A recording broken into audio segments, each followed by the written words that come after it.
jalan-jalan bersama teman, naik motor ke taman mini. Assalamualaikum saya ucapkan, mari kita mulai berkisah hari ini. Perkenalkan, saya Zafira Lupna Cahyanengati dari kelas 6. Di kesempatan kali ini saya akan berkisah tentang salah satu seorang sahabat Rasulullah SAW, yakni Sabit bin Qais. Dikutip dari karangan Imam Jalaluddin Abdurrahman As-Suyuti, dikisahkan suatu ketika menjelang maghrib di bulan Ramadan, Sabit bin Qais kedatangan seorang tamu yang merupakan seorang musafir. Seorang musafir itu mengaku sedang kehabisan bekal dan membutuhkan makanan untuk berbuka puasa. Sabit bin Qais berpikir sejenak karena kondisinya yang serba pas-pasan. Tetapi ia teringat dengan sabda Rasulullah SAW untuk selalu memuliakan tamu. Singkat cerita, Sabit bin Qais mempersilahkan tamu itu masuk. Setelah itu, Sabit bin Qais menghampiri istrinya dan berbisik, "Wahai istriku, apakah ada makanan untuk tamu kita malam ini?"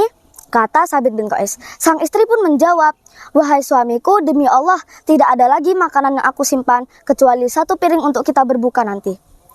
Sabit bin Qais berpikir sejenak, lalu berbisik kembali, "Aku akan menemui tamu kita. Ketika azan maghrib berkumandang, kamu suguhkan makanan yang hanya tinggal satu piring itu untuk tamu kita. Selanjutnya, aku akan matikan lampu, seolah-olah sedang ada masalah pada lampu kita. Lalu, engkau keluarkan 2 piring kosong untuk kita." Sang istri pun mengangguk. Beberapa menit kemudian, azan maghrib berkumandang, dan sang istri pun mengeluarkan 2 piring kosong itu ketika Sabit bin Qais mematikan lampu. Sang tamu sempat kebingungan, tetapi Sabit bin Qais mempersilahkan tamu itu untuk makan. Tamu itu pun makan makanan yang disuguhkan. Sedangkan itu, Sabit bin Qais dan istrinya hanya mengecap-ngecap, seolah-olah sedang ikut makan juga. Singkat cerita, keesokan harinya, Sabit bin Qais mendatangi majelis untuk mendapatkan wasilah dari Rasulullah.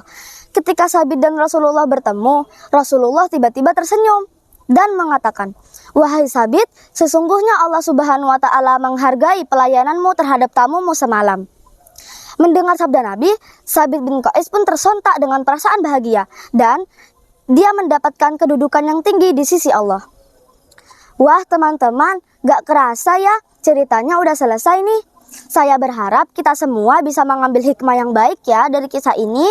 Saya minta maaf ketika ada salah kata. Sebelum saya akhiri, saya ada pantun nih. Siang-siang bikin agar-agar, bikinnya di rumah si Akum. Terima kasih sudah mendengar. Akhir kata, wassalamualaikum.